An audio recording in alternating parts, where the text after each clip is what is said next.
ਇਨਸਾਨੀਅਤ ਕਿੱਥੇ ਤੱਕ ਪਹੁੰਚ ਗਈ ਆ। ਕਹਿੰਦੇ ਵੀ ਮੈਰੀਲੈਂਡ ਦੇ ਵਿੱਚ ਇੱਕ ਬੀਬੀ ਨੇ ਇੱਕ ਜੋ ਰੂਫਿੰਗ ਕੰਪਨੀ ਸੀ ਉਹਨਾਂ ਨੂੰ ਕਾਲ ਕੀਤੀ ਵੀ ਮੇਰੇ ਘਰ ਦੀ ਜਿਹੜੀ ਰੂਫ ਆ ਉਹ ਚੇਂਜ ਕਰ ਦਿਓ। ਉਹਨਾਂ ਨੇ $10,000 ਜਿਹੜਾ ਉਹਦੇ ਨਾਲ ਐਗਰੀਮੈਂਟ ਕੀਤਾ ਤੇ ਜਦੋਂ ਸਾਰੀ ਰੂਫ ਚੇਂਜ ਹੋ ਗਈ, ਉਸ ਟਾਈਮ ਦੇ ਉੱਤੇ ਹਜੇ ਉਹ ਕੰਮ ਕਰਦੇ ਹੀ ਸੀਗੇ ਕਲੀਨ ਅਪ ਵਗੈਰਾ, ਤੇ ਉਹਨੇ ਇਮੀਗ੍ਰੇਸ਼ਨ ਕਸਟਮ ਐਨਫੋਰਸਮੈਂਟ ਵਾਲਿਆਂ ਨੂੰ ਕਾਲ ਕਰਕੇ ਉਹਨਾਂ ਨੂੰ ਦੱਸ ਚੁਕਾ ਦਿੱਤਾ।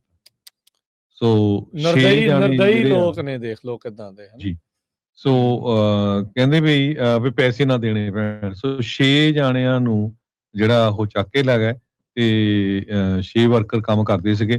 ਉਹਨਾਂ 'ਚ ਕੁਛ ਪੇਪਰਾਂ ਵਾਲੇ ਵੀ ਸੀਗੇ, ਪਰ ਉਹ ਚੱਕ ਕੇ ਲੈ ਗਏ। ਇੱਕ ਉਹਨਾਂ 'ਚੋਂ ਇਹ ਸੀਗਾ, ਸਾਰੇ 18 ਤੋਂ 40 ਸਾਲ ਦੇ ਸੀਗੇ। ਇੱਕ ਦੀ ਤਾਂ ਵਾਈਫ ਕਹਿੰਦੇ ਵੀ 5 ਮਹੀਨਿਆਂ ਦੀ ਪ੍ਰੈਗਨੈਂਟ, ਉਹਦੇ ਬੱਚਾ ਹੋਣ ਵਾਲਾ ਹੈਗਾ। ਸੋ ਇਦਾਂ ਦੇ ਵੀ ਲੋਕ ਅਮਰੀਕਾ ਦੇ ਵਿੱਚ ਹੈਗੇ ਆ। ਤੇ ਜੇ ਤੁਹਾਨੂੰ ਪਹਿਲਾਂ ਹੀ ਲੱਗਦਾ ਸੀ ਵੀ ਉਹ ਬੰਦੇ ਉਹਨਾਂ ਦਾ ਪਹਿਲਾਂ ਤੁਸੀਂ ਵਰਕ ਪਰਮਿਟ ਦੇ ਨਹੀਂ ਦਿਓ ਹੋ ਸਕਦਾ ਤੇ ਨਾ ਹਰਜੋਤ ਸਿੰਘ ਕਰਾਉਂਦੇ ਜੀ, ਹਨਾ। ਬੀਬੀ ਦਾ ਇਰਾਦਾ ਹੀ ਇਹ ਹੋਵੇ ਵੀ ਫ੍ਰੀ 'ਚ ਕੰਮ ਕਰਾਉਣਾ, ਬੰਦੇ ਭਾਵੇਂ ਢੱਠੇ ਖੂਹ 'ਚ ਜਾਣ। ਉਹ ਗੱਲ ਹੋ ਗਈ ਵੀ ਨਾਲੇ ਕੰਮ ਵੀ ਕਰਾ ਲਿਆ ਤੇ ਨਾਲੇ ਉਹਨਾਂ ਨੂੰ ਜਿਹੜਾ ਉਹ ਅੰਦਰ ਵੀ ਕਰਾਤਾ ਹੈਗਾ। ਇਨਸਾਨੀਅਤ ਕਿੱਥੇ ਤੱਕ ਪਹੁੰਚ ਗਈ ਆ। ਕਹਿੰਦੇ ਵੀ ਮੈਰੀਲੈਂਡ ਦੇ ਵਿੱਚ ਇੱਕ ਬੀਬੀ ਨੇ ਇੱਕ ਜੋ ਰੂਫਿੰਗ ਕੰਪਨੀ ਸੀ ਉਹਨਾਂ ਨੂੰ ਕਾਲ ਕੀਤੀ ਵੀ ਮੇਰੇ ਘਰ ਦੀ ਜਿਹੜੀ ਰੂਫ ਆ ਉਹ ਚੇਂਜ ਕਰ ਦਿਓ। ਉਹਨਾਂ ਨੇ $10,000 ਜਿਹੜਾ ਉਹਦੇ ਨਾਲ ਐਗਰੀਮੈਂਟ ਕੀਤਾ ਤੇ ਜਦੋਂ ਸਾਰੀ ਰੂਫ ਚੇਂਜ ਹੋ ਗਈ, ਉਸ ਟਾਈਮ ਦੇ ਉੱਤੇ ਹਜੇ ਉਹ ਕੰਮ ਕਰਦੇ ਹੀ ਸੀਗੇ ਕਲੀਨ ਅਪ ਵਗੈਰਾ, ਤੇ ਉਹਨੇ ਇਮੀਗ੍ਰੇਸ਼ਨ ਕਸਟਮ ਐਨਫੋਰਸਮੈਂਟ ਵਾਲਿਆਂ ਨੂੰ ਕਾਲ ਕਰਕੇ ਉਹਨਾਂ ਨੂੰ ਦੱਸ ਚੁਕਾ ਦਿੱਤਾ। ਸੋ 6 ਨਿਰਦਈ ਜਾਣੇ ਨਿਰਦਈ ਜਿਹੜੇ ਆ ਲੋਕ ਨੇ, ਦੇਖ ਲੋ ਕਿਦਾਂ ਦੇ ਹਨ। ਜੀ। ਸੋ ਕਹਿੰਦੇ ਵੀ ਪੈਸੇ ਨਾ ਦੇਣੇ ਪੈਣ। ਸੋ 6 ਜਾਣਿਆਂ ਨੂੰ ਜਿਹੜਾ ਉਹ ਚੱਕ ਕੇ ਲੈ ਗਏ ਤੇ 6 ਵਰਕਰ ਕੰਮ ਕਰਦੇ ਸੀਗੇ। ਉਹਨਾਂ 'ਚ ਕੁਛ ਪੇਪਰਾਂ ਵਾਲੇ ਵੀ ਸੀਗੇ, ਪਰ ਉਹ ਚੱਕ ਕੇ ਲੈ ਗਏ। ਇੱਕ ਉਹਨਾਂ 'ਚੋਂ ਇਹ ਸੀਗਾ, ਸਾਰੇ 18 ਤੋਂ 40 ਸਾਲ ਦੇ ਸੀਗੇ।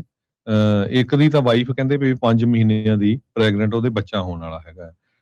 ਸੋ ਇਦਾਂ ਦੇ ਵੀ ਲੋਕ ਅਮਰੀਕਾ ਦੇ ਵਿੱਚ ਹੈਗੇ ਆ।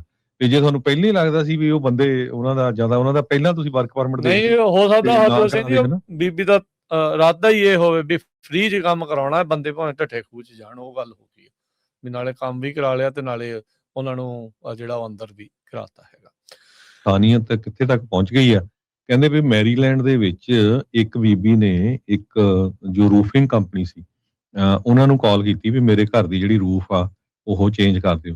ਉਹਨਾਂ ਨੇ $10,000 ਜਿਹੜਾ ਉਹਦੇ ਨਾਲ ਐਗਰੀਮੈਂਟ ਕੀਤਾ ਤੇ ਜਦੋਂ ਸਾਰੀ ਰੂਫ ਚੇਂਜ ਹੋ ਗਈ, ਉਸ ਟਾਈਮ ਦੇ ਉੱਤੇ ਹਜੇ ਉਹ ਕੰਮ ਕਰਦੇ ਹੀ ਸੀਗੇ ਕਲੀਨ ਅਪ ਵਗੈਰਾ, ਤੇ ਉਹਨੇ ਇਮੀਗ੍ਰੇਸ਼ਨ ਕਸਟਮ ਐਨਫੋਰਸਮੈਂਟ ਵਾਲਿਆਂ ਨੂੰ ਕਾਲ ਕਰਕੇ ਉਹਨਾਂ ਨੂੰ ਦੱਸ ਚੁਕਾ ਦਿੱਤਾ।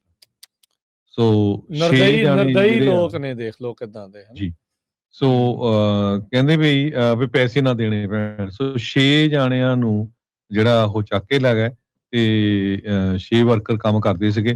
ਉਹਨਾਂ 'ਚ ਕੁਛ ਪੇਪਰਾਂ ਵਾਲੇ ਵੀ ਸੀਗੇ, ਪਰ ਉਹ ਚੱਕ ਕੇ ਲੈ ਗਏ। ਇੱਕ ਉਹਨਾਂ 'ਚੋਂ ਇਹ ਸੀਗਾ, ਸਾਰੇ 18 ਤੋਂ 40 ਸਾਲ ਦੇ ਸੀਗੇ।